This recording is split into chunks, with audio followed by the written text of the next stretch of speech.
고래잡이를 뜻하는 한자어 포경. 최근 1년 동안 일본은 국제사회로부터 강한 비판을 받으면서도 이에 아랑곳하지 않고 상업적 고래잡이를 강행하고 있어 논란이 되고 있죠.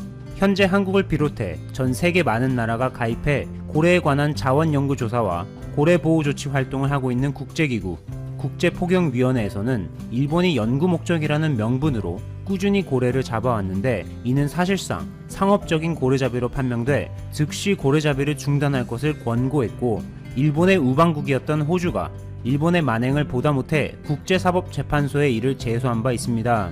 그리고 지난 2014년 국제사법재판소에서는 연구 목적이라 우기는 일본에 고래잡이를 금지한다는 판결을 내렸는데, 이후 일본은 여기서 멈추지 않고 고래에 관한 새로운 조사 프로그램을 만들어 다시 상업적 고래잡이를 재개했고, 오히려 국제포경위원회에 이번 기회에 상업적 포경을 허용하자고 역으로 제안하는 등 막 나가기 시작합니다. 물론 일본의 상업 포경 제안은 부결되었고, 지난해 6월 말 일본은 IWC를 탈퇴하고는 본격적인 상업 고래잡이를 강행하고 있는 것이죠. 한국과 일본의 역사와 관련된 강제징용 등의 문제에서는 그렇게 국제법을 준수해야 한다고 강조하더니, 고래잡이와 관련해서는 자신들의 문화라며 국제규범을 대놓고 무시하는 부조리를 보여줍니다. 일본처럼 자연 생태계를 파괴하며 지구상에 홀로 살아가는 나라가 있는가 하면 살아있는 식물관 혹은 7번째 대륙이라고 불리며 자연의 거대한 기록을 품고 살아가고 있는 섬나라도 있습니다. 그 주인공은 바로 지구상에서 4번째로 큰 섬이자 한 번쯤은 들어봤을 법한 아프리카 남동부에 위치한 최대의 섬나라 마다가스카르입니다. 마다가스카르는 프랑스의 식민 지배를 받다가 1960년에 독립한 인구 2769만 명의 국어인 마다가스카르어와 프랑스어를 사용합니다.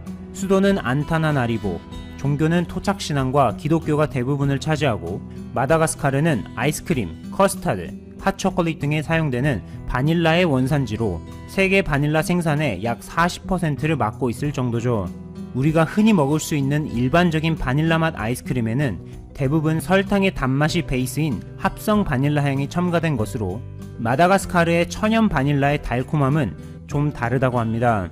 또한 마다가스카르 하면 바오밥 나무로도 유명한데, 마치 하늘을 향해 거꾸로 자라고 있는 것 같은 특이한 생김새 때문에 옛날에 신이 제멋대로 돌아다닌 바오밥 나무에 화가 나 거꾸로 심어버렸다는 등 다양한 관련 이야기들이 전해 내려오고 있을 정도입니다.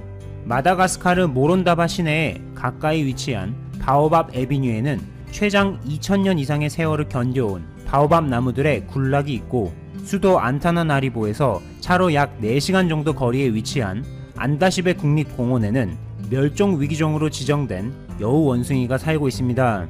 한국에서도 KBS 인간극장이나 EBS 세계 테마기행 등의 TV 프로그램에서 소개되면서 사람들에게 알려졌는데, 대자연을 품은 신비의 섬 마다가스카르도 코로나19 사태를 피해갈 수는 없었습니다.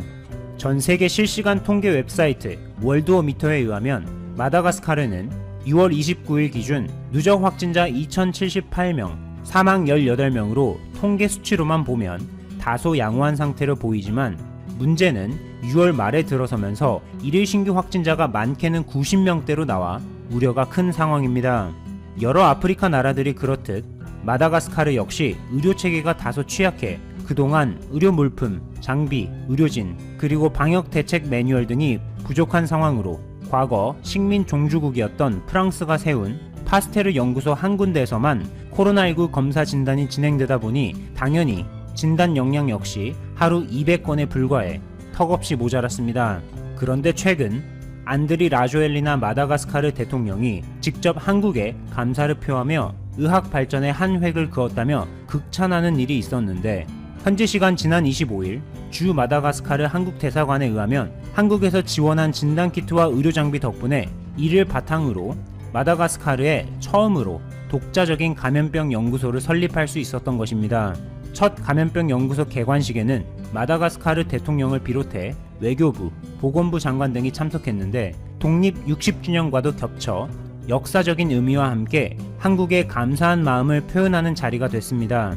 이번에 국립감염병연구소를 설립하면서 진단 역량이 무려 5배인 하루 1000건으로 크게 증가했고, 한국이 진단키트 26,600회분을 지원해 현재 28,000회분의 보유분을 비축할 수 있게 됐습니다. 그런데 마다가스카르에는 이번 코로나19 사태 훨씬 이전부터 한국에 아낌없는 도움이 있었다는 놀라운 이야기가 들려와 화제가 됐습니다. 앞서 언급했듯이 마다가스카르는 의료체계가 매우 취약한데 그 예로 인구 1000명당 의사수가 0.16명에 불과해 몸이 아파도 병원에서 의사선생님에게 진료를 받기가 매우 어렵다는 것을 나타냅니다. 특히 오지에는 병원조차 없어 많은 주민들이 가벼운 질병으로도 제때 적절한 진료를 받지 못해 목숨까지 잃는 경우가 많다고 합니다. 이러한 환경의 마다가스카르에서 14년 넘게 자발적으로 의료봉사를 하고 있는 외과 의사이자 자랑스러운 한국인 이재훈 씨가 있습니다.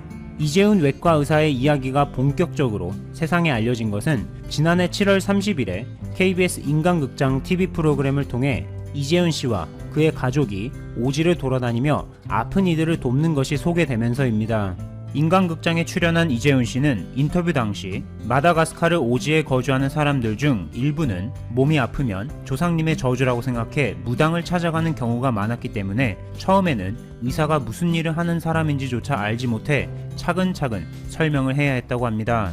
또 한 번은 항생제와 해열제를 처방해 단 30분 만에 열이 내리자 일부 환자들은 머리부터 발끝까지 신이 내려왔다고 표현하면서 본의 아니게 자신이 의사에서 하루아침에 영험한 무당이 된 이야기 등 오지를 다닐 때마다 예상하지 못한 수많은 변수들로 어려움이 많지만 의료 혜택을 전혀 받지 못한 사람들에게 무언가를 꼭 해주고 싶다는 생각에 가슴이 뛴다며 마다가스카르가 제2의 조국 같다고 말합니다. 이재훈 외과 의사처럼 개인이 자발적으로 돕는 케이스 외에도 주 마다가스카르 한국 대사관과 한국국제교류재단이 공동으로 오지 주민들에게 가족 사진을 찍어 집에 잘 보관할 수 있도록 액자로 제작해주는 프로젝트를 실시하는 등 물심양면으로 돕고 있습니다. 그동안 한국이 들인 정성에 마다가스카르 사람들에게는 친절하고 좋은 이미지로 남은 가운데 최근 마다가스카르는 세계 여러 다른 나라 못지않게 한류 붐으로 뜨거워져 화제를 모으고 있습니다. 지난해 창원에서 개최된 K-POP 대회에서 방탄소년단의 커버 무대로 우수상을 받은 치오리 씨는 마다가스카르 출신으로 한국말을 좀 더 잘했더라면 훨씬 더 좋은 결과가 있었을 텐데 아쉽다고 언급하며 한국을 얼마나 좋아하는지 인터뷰를 이어갔습니다. 지난 K-POP 월드 페스티벌의 예선 경쟁률은 무려 490대 1로 이를 뚫고 아프리카 국가 중에서는 유일하게 마다가스카르 팀이 본선에 진출했을 정도로 현재 한류 열풍이 강하게 불고 있는 가운데 지난 10일 주 마다가스카르 한국 대사관에서는 올해 하반기에 수도에 위치한 마다가스카르 최고의 대학인 안타나나리보 국립대학교에 인도양 아프리카 지역에서는 최초로 세종학당을 신설해 한국어를 비롯해 다양한 한국 문화를 가르칠 계획이라고 발표했습니다. 이 소식에 누구보다 기뻐한 치오리 씨는 세종학당에 일반인 대상의 강좌가 개설되면 무조건 등록해서 듣고 싶다며 열정을 쏟아냈습니다. 또한 한국 대사관은 마다가스카르 교육부와 협력하여 대학생뿐만 아니라 초등학생들도 쉽고 재미있게 한국 문화를 접할 수 있도록 지난해 10월부터 한국의 전래동화를 교과서에 담아냈습니다. 대표적인 예로 욕심 많은 형과 가난하지만 착한 동생의 이야기를 다룬 흥부와 놀부, 자라에게 속아서 바닷속 용궁에 들어갔다가 살아나온 토끼의 이야기를 다룬 별주부전 등이 있습니다. 어릴 때부터 한국 전래동화를 포함해 K-POP, K-드라마, K-푸드 등 다양한 한국을 접하면서 성장해 성인이 됐을 때는 한국에 꼭 한번 방문해보고 싶다는 생각이 절로 들지 않을까 싶습니다. 이러한 한국을 향한 마다가스카르의 뜨거운 관심은 현지 방송에서도 찾아볼 수 있었는데 이는 현지인 100만 명의 시청자를 거느리고 있는 민영 방송사 드림인TV에서 한국 대사관의 적극적인 지원을 받아 한류 전문 방송 한류를 제작해 방송한 바 있습니다.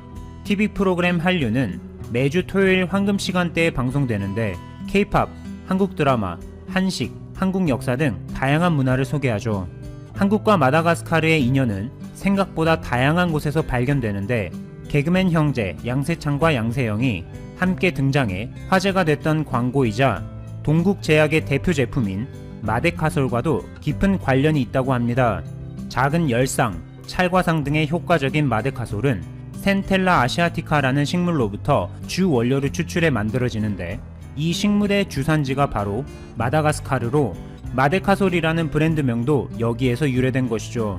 중국 신화통신의 보도에 따르면 최근 시진핑 중국 국가주석이 미국을 견제하는 차원에서 아프리카 국가들을 포섭하는 정책으로 올해 말 만기인 제로금리 채무에 대해 상환을 일부 면제 혹은 연기해준다고 발표한 바 있고, 또한 미국 거대 기업 아마존의 IT 인프라 제공 회사인 아마존 웹 서비스가 지난 4월 남아프리카 공화국 케이프타운에 데이터 센터를 설립하는 등 아프리카에 적극적으로 투자하고 있습니다.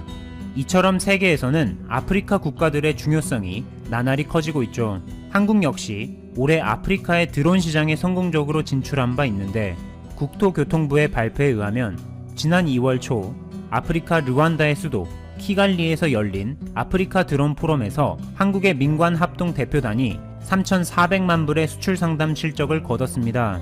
현재 아프리카 많은 나라가 광활한 국토를 가졌는데 그에 비해 도로 및 교통시설이 매우 열악해 혈액, 약품 등 긴급 구호 물품 배송에 드론을 적극 활용하고 있고, 앞으로 토지 측량, 안전 점검 등 드론의 다양한 활용도를 기반으로 미래에는 아프리카에 거대한 드론 시장이 형성될 것으로 기대돼 마다가스카르를 비롯한 아프리카 여러 국가에 한국의 진출을 앞으로 관심을 갖고 지켜보겠습니다.